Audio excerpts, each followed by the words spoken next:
You're listening to The Money Hour with your host, Tina Mitchell, and co-host Keelan Harvey on Alternative Talk AM 1150. Now, back to the show with local mortgage experts Tina Mitchell and Keelan Harvey. Welcome back to the Money Hour on 1150 AM KKNW, the Saturday, September 21st show. I am your host, Tina Mitchell. And I'm your co-host, Keelan Harvey. You're local mortgage experts. We are here to help you build a strong financial blueprint, 1 week and one show at a time. If you're hearing our show at a different time or day, you are listening to a rebroadcast. We can connect you with a guest. Please call the show at 1-855-400-1150. Again, that's 1-855-400-1150 or online at themoneyhour.com. In studio for the first time, we have Brenda Reiss, Brenda Reiss Coaching, LLC, Releasing Grudges and Finding Forgiveness. Thank you so much, Brenda, for coming in and sharing with our listeners today. Absolutely. Thanks for having me. And a little bit about Brenda. Brenda Reiss is a forgiveness coach who believes that forgiveness is a gift to yourself. There is magic in forgiveness process that Brenda shares with others. The magic of transformation through co-creating and the magic of compassion and caring. The gift of listening and finding those pesky patterns and beliefs that keep people holding grudges and feeling invisible, or a couple of her superpowers. As is the case with most healers, she was exposed to things growing up that kept her seeking others' love and approval because she didn't know how to love herself. Through the abuse and neglect, she was able to rise from the ashes like the phoenix, which is her logo, and she discovered the transformative healing gifts of a forgiveness process that forever changed her life. And just to add to, I've actually been to a couple of Brenda's workshops, and it's just really amazing gift what you do, Brenda. And I've been to a lot of workshops, a lot of coaching and personal growth, and I've never seen anything as magical as what you took us through. So thank you, and I feel so blessed that you're here sharing with our listeners today. Thank you. This is exciting, Brenda. What a powerful thing, forgiveness. But as human beings, it's extremely hard, and something I've had to learn in my life, wanting or needing actually for myself to forgive. So what do you think stops us from wanting to forgive people? So what we've found is that what can stop us is the fact that we have a mistaken idea about forgiveness, that we all feel that somehow we're going to be condoning or approving this behavior, the conduct that we perceive to be wrongful. And that can stop us from doing that. So, Brenda, what about the misconceptions of forgiveness? Oh, those lovely misconceptions are, that forgiveness, one thing that it's not condoning unkindness, right? It's not condoning poor behavior. And that is something that people come to me about. It's like that I have to put up with that. No, you don't. And it's not about forgetting that something painful happened. I don't know about you, but I got like this computer in my head, and it doesn't forget anything. Yeah. But what we can do is we can take the ick out of it. We can take that charge out of the experience. And the other thing is about, one thing about forgiveness, it's not minimizing, or it's not that we've been hurt. Really, we have to feel it. Yeah. To heal it. I like that. Yeah, and it's really important. That's one thing that we don't do. Yeah, and it's so important, and that's what you do in your live workshop is really get people to get to that place to where they are feeling it at the deepest level. Why? So that you can embrace it, you can learn from it, you can release from it. Again, not forgiving necessarily that person. Some people are deserving of it, and some people are not when we're talking about abuse and things like that happen, but you have to forgive internally so that you can move on. Yes. I'd be curious, Brenda, what is your definition of forgiveness? It's kind of a confusing thing. So what do you consider forgiveness? So I loved learning that in Aramaic, the definition of forgiveness is to untie the knot. Wow, that's really cool. I know, because how many of us feel that gut-wrenching, that knot in our stomach when we've done something wrong or we've been wronged? How many have had that? Yeah. And so we get to untie that knot. And the one thing that I love about forgiveness is learning. Stanford has a forgiveness project that they have done. And in the Stanford Forgiveness Project, what they did was they came up with a list of things. And so I took off that list these 5 things that really were pertinent to the work that I do. And one is forgiveness is taking back your power. And it's not giving it away by blaming. It's taking back your power. Yeah. Forgiveness is taking responsibility for how you feel. Nobody can make us feel anything. And when we take personal responsibility, it changes everything. And forgiveness is for you and not the offender. Because really all forgiveness is self-forgiveness. And that's really powerful because relationships are for healing, right? And so there's a mirror within our relationships that I go into in my forgiveness work that is pretty powerful when we can see that in the right context and not blame ourselves for it. And the other two are that forgiveness is a trainable skill. And that's what we learn in those workshops. Yes, yeah. And the other one is that forgiveness is a choice. And that's hard for some people. Yeah. And when you're able to get to that place of true forgiveness, then ultimately what ends up happening is anger turns into compassion. Yes. Compassion for that person that wronged you, because you finally have had that inner forgiveness, no matter what the abuse was. That's when you know that you've truly came to a place of forgiveness, is when the anger turns into compassion. Is that true? Oh, that's so true. And that's beautifully said, Tina. Yeah. So let's talk about why it's so easy for people to hold grudges when it's hurt so bad to have that rope not untied. Exactly. So grudges come with an identity. And I loved having this broken down as I learned it, because with a grudge, we know who we are. We know that we are a person who has been wronged. There's power in that. And even though we may feel kind of weird about that, it is true, because there's a rightness and a strength in that identity.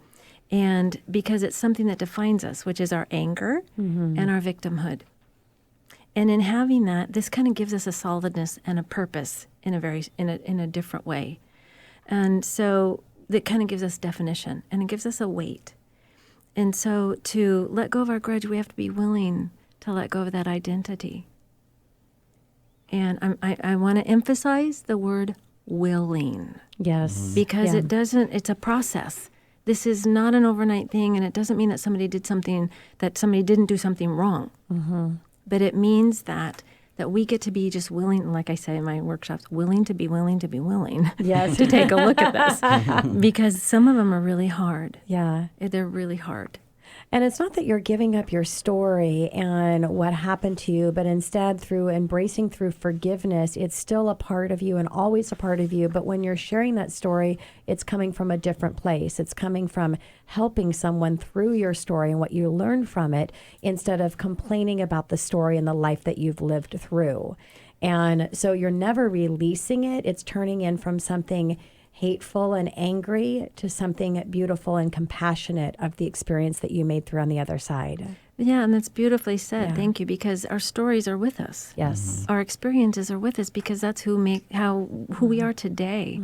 And what it is it's learning about it. It's information and taking the charge out of it so that we can look at it. Because a lot of people, when we hold on to grudges, we're looking for the deep, deep down that we matter.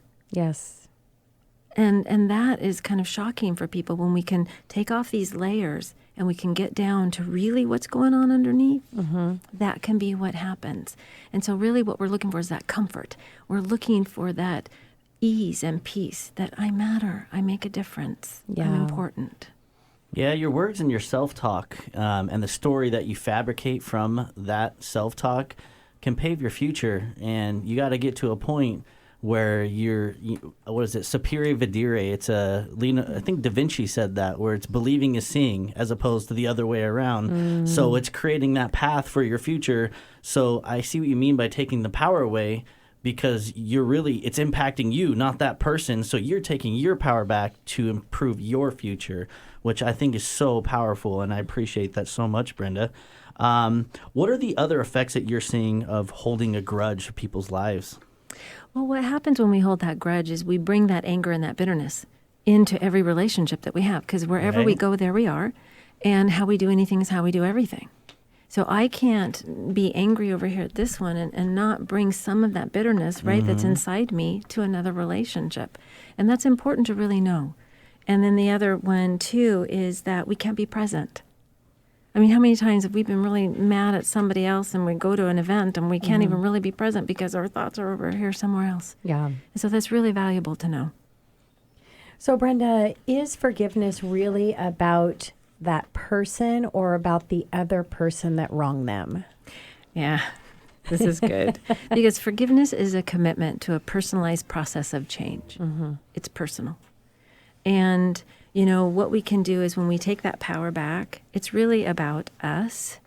And we get into that deeper through the forgiveness work where we go into the projecting and the mirroring because, oh my gosh, when I discovered that, it changed my life so that I can take responsibility. But, the good thing about this is when we do feel that, when we're having a hard time forgiving somebody else, we can take that and we can feel the feelings. We can write it out about it because it's really important to do that and really figure out, what is this grudge costing me? What is it costing me mentally, emotionally, physically, spiritually? How much? And then what can I benefit? How can I bring in the benefits of forgiveness? Yeah. When we can do that, that really kind of takes the sting out of it. And how is it affecting you? And then how is it affecting everybody else around that you care about? Huge. Huge. Brenda, how do you feel about reconciling with the person that hurt you? Does that need to be something that happens for you to move forward positively or not? Well, reconciliation means that you're forming a new relationship with that person. So forgiveness is a necessary precursor to reconciling. It's necessary because without forgiveness, true reconciliation really cannot occur. But you do not have to reconcile to forgive. And that's the beauty, and that's what I learned because there was some painful past. Yeah. And there was no way I could reconcile safely with these people or wanted to. And I could still go through the forgiveness process. So, Brenda, what if you can't forgive someone? Forgiveness can be challenging. And like I said, it is a process. And when we feel stuck, we feel stuck. So again, I'm going to belabor this. Feel the feelings. Allow those. We don't want to stay stuck in them. But we do want to allow the feelings. And we do want to walk in the other person's shoes, right? We do want to do the empathy thing, like what we call in traditional forgiveness. But then we want to also switch it and reframe it to where we can see the patterns in the behavior that's showing up. Like if I keep picking the same guy, that's what I was doing. That was my pattern. I kept picking the same guy going, what is their problem? And I keep having the same circumstances over and over again. It's like, wait a second, there's a pattern here. If I can get to the pattern and belief, then I can forgive. Yeah. Brenda, speaking of wearing the other shoes, I mean, we're humans. We all make mistakes. What if you're the person who needs forgiveness? Because sometimes we feel like we need to reconcile because maybe you didn't know what you've done to hurt somebody at some level, and maybe that affected you later down the path. How can we be the ones to have that forgiveness? So honestly assessing and acknowledging our wrongs, which goes back to taking responsibility, is really huge. And being able to not judge ourselves. Ooh, that one's tough. Yeah. But have compassion for ourselves. And really walking in that person's shoes, but also walking in your own. What's going on with me? And if I'm truly sorry, let me make amends for that, for them and for me. And also know that really, really, really compassion for yourself and others is the key. Yeah. So always look at the compassion side, whether it's on your side or someone else's. So, Brenda, 5 tips to move on from a grudge as we wrap up our time together. Yes, thank you. So the 5 tips that I recommend is pause. This allows us to respond versus react. When we react, when we will feel hurt, right, it's a gut reaction. It's kind of an attack, and it's based on our beliefs and our wounds. When we respond, it comes from a place of calmness and healing. And then we can ask those questions. When we can breathe first, that's the second one, right? Breathe gets us centered. When we can respond, we breathe. Then we ask, what is the outcome that I truly desire here? And then bring in that compassion. What could be going on with myself, right? Because I got stuff going on and they have stuff going on. So let me bring that in and then take an action, which is stepping away if needed, asking for time, stepping away, and then asking for clarity. This is huge. Yeah. We don't do it enough because I misunderstand what you're saying or what's going on with you.